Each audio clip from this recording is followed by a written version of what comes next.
What's smaller, lighter, and less expensive than an electric car, but faster and more powerful than an electric bike? Why? An electric motorcycle, of course. Never seen an electric motorcycle? That's why we're here. Desmond Christ has got a chance to ride easy on a bike that sucks nothing but electrons and is as quiet as a summer breeze. Watch this.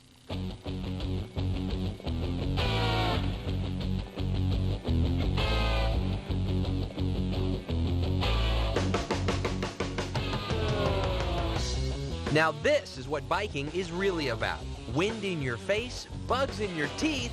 Well, not necessarily. If you've ever sat in traffic, you realize that guys on motorcycles can just go shooting right past you, and count some of those cars, you'll realize exactly how much pollution is being pumped into the air. Well, this is a great way to beat them both, beat the traffic and not cause any air pollution. It's an electric motorcycle. It gives you the handling and the feel of a motorcycle. It gives you the cool look of a motorcycle. Of course, we get the die-hard motorcyclists that think, yeah, it's cool, but it's not the real thing. It's got two wheels, and it'll get you where you want to go.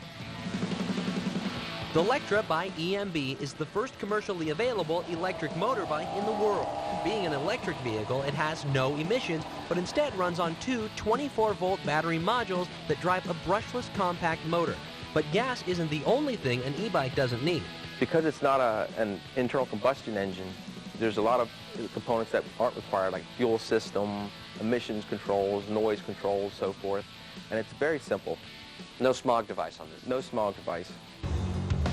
Now, it's not going to blow away any ninjas, but for a commuter bike, it does the job. It looks cool, it looks fast. What will it really do? What it really does is about 45 miles per hour top speed. It'll climb hills with traffic. It'll take off and beat most traffic off the line. 200 horses between my legs? Not a problem. But 24 volts? Now, that might scare me. But the designers of the e-bike say the way these things are built, there's nothing to worry about. It's a special motor. Maintenance-free, it's brushless, it's state-of-the-art.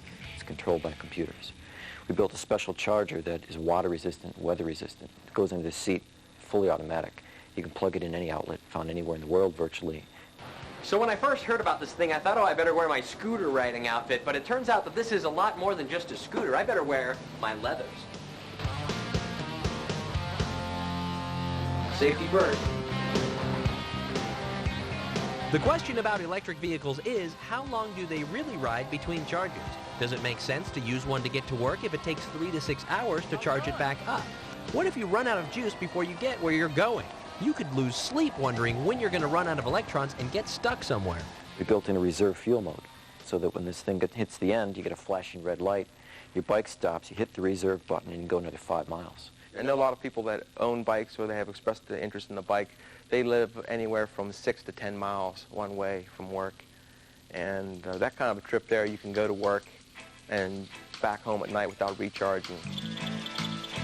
Another unique feature of e-bikes is that the brakes can actually help put power back into the motor.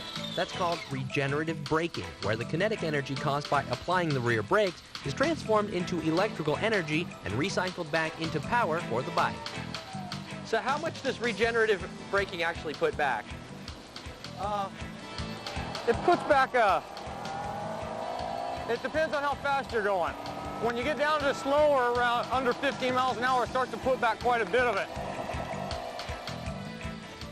Now, the big difference between Electra and a combustion engine motorcycle is that this has fewer moving parts. That means fewer parts to brake, fewer parts to replace, and generally cheaper all the way down. Plus, it doesn't use gas, so you're not going to buy any of that anymore. You're not going to